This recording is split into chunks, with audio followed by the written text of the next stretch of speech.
سامعین گرامی، جس طرح سے بات ہو رہی تھی کہ اس شب بارات کو رحمت خداوندی کے طفیل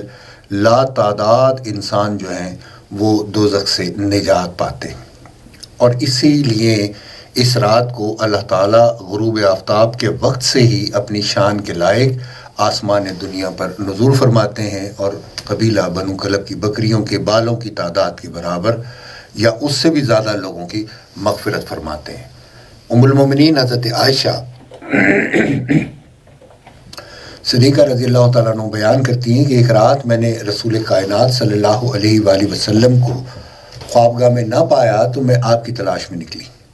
کیا دیکھتی ہوں کہ آپ جنت البقیع میں ہیں، اور آپ نے فرمایا کہ کیا تجھے اس بات کا خوف ہے کہ اللہ اور اس کا رسول تیرے ساتھ ناانصافی کریں گے؟ میں نے عرض کیا کہ یا رسول اللہ، میں نے سوچا کہ شاید آپ کسی دوسری زوجہ کے ہاں تشریف لے گئے ہیں۔ تو آپ نے جواباً فرمایا کہ اللہ تعالیٰ 15ویں شعبان کی رات کو اپنی شان کے لائق آسمان دنیا پر نزول فرماتا ہے، اور قبیلہ بنو کلب کی بکریوں کے بالوں کی تعداد سے بھی زیادہ لوگوں کی مغفرت فرماتا ہے۔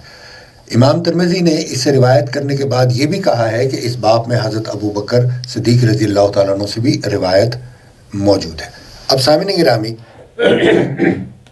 اللہ تعالیٰ کی رحمت کا اندازہ اگر کوئی کر سکتا ہے تو وہ پہلے تو بیان کرے کہ وہ کتنا رحیم اور کتنا کریم ہے،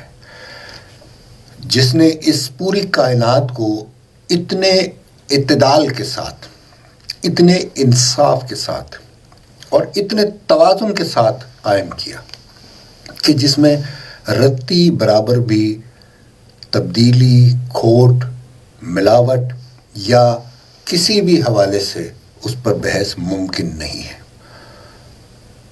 تو وہ کائنات کا مالک کس قدر کریم ہوگا جب وہ اپنی شان کے لائق آسمان دنیا پر نزول فرمائے گا،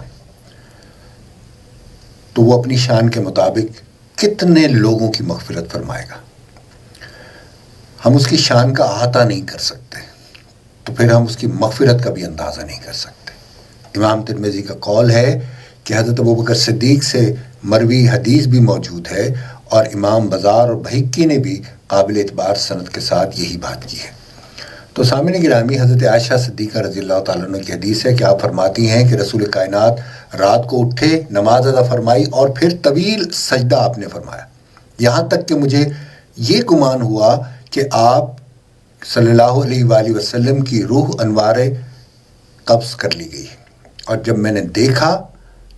تو میں اٹھ کے کھڑی ہوئی، اور کافی دیر تک میں اس ساری صورتحال کو سمجھنے کی کوشش کرتی رہی۔ پھر کہتی ہیں کہ میں نے رسول کائنات صلی اللہ علیہ وآلہ وسلم کے انگوٹھا مبارک کو حرکت دی، تو اس نے حرکت کی، اور پھر میرا سانس بحال ہوا، اور وہ پھر کچھ دیر کے بعد رسول کائنات نے اپنا سر انور سجدے سے اٹھایا، اور جب اپنی نماز سے فارغ ہو گئے تو آپ صلی اللہ علیہ وآلہ وسلم نے سیدہ عائشہ سے فرمایا کہ اے حمیرہ، کیا تجھے یہ گمان تو نے کر لیا کہ نبی تیرے حق میں کمی کریں گے؟ تو میں نے عرض کیا کہ اللہ کے رسول صلی اللہ علیہ وآلہ وسلم، اللہ کی قسم میں نے ایسا کوئی گمان نہیں کیا، لیکن مجھے یہ گمان ضرور گزرا کہ اتنا طویل سجدہ میں نے کبھی نہیں دیکھا، شاید آپ کی روح قبض کر لی گئی ہے۔ آپ صلی اللہ علیہ وآلہ وسلم نے فرمایا کہ اے عائشہ، کیا تو جانتی ہے کہ آج کی رات کون سی ہے؟ میں نے عرض کیا کہ اللہ اور اس کا رسول بہتر جانتے ہیں۔ تب رسول اللہ صلی اللہ علیہ وآلہ وسلم نے فرمایا کہ یہ شعبان کی 15ویں شب ہے۔ بے شک اللہ تعالیٰ نصف شعبان کی رات اپنے بندوں پر نگاہ التفات فرماتا ہے، تو بخشش طلب کرنے والوں کو بخش دیا جاتا ہے، اور رحم طلب کرنے والوں پر اللہ تعالیٰ رحم فرماتے ہیں، اور بغض اور کینہ رکھنے والوں کو ویسا ہی رہنے دیا جاتا ہے، ان کی حالتوں کو نہیں بدلا جاتا۔ تو عزیزان گرامی، اس حدیث میں امام بہقی نے روایت کیا ہے اور فرمایا ہے کہ یہ حدیث مرسل عمدہ ہے اور اس بات کا احتمال ہے،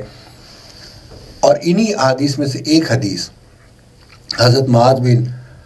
جبل رضی اللہ تعالیٰ عنہ کی بھی ہے کہ رسول اکرم صلی اللہ علیہ وآلہ وسلم نے فرمایا کہ اللہ تعالیٰ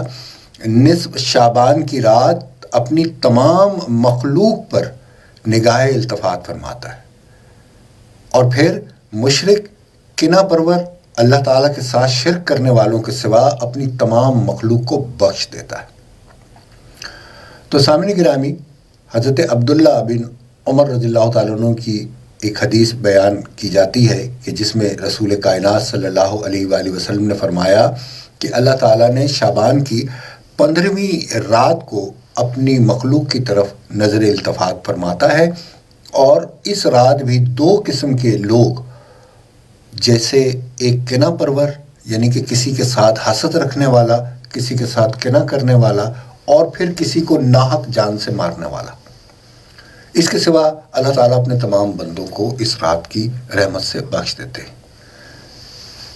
حضرت امام احمد نے بھی اسی روایت کو بیان کیا ہے کہ شعبان کی 15ویں رات رب تعالیٰ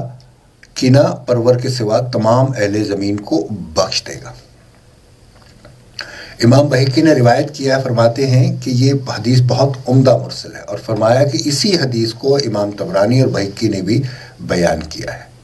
حضرت علی کرم اللہ وجہ الکریم سے روایت کی جاتی ہے کہ رسول اکرم صلی اللہ علیہ وآلہ وسلم نے ارشاد فرمایا کہ جب شعبان کی 15ویں رات ہو تو اس میں قیام کیا کرو اور اس کے دن کو روزہ رکھو، بس بے شک اللہ تعالیٰ اس رات میں غروب آفتاب کے وقت سے ہی آسمان دنیا کی طرف اپنی شان کے لائق نزول فرماتا ہے، اور ہے کوئی مغفرت طلب کرنے والا کہ میں اس کو بخش دوں،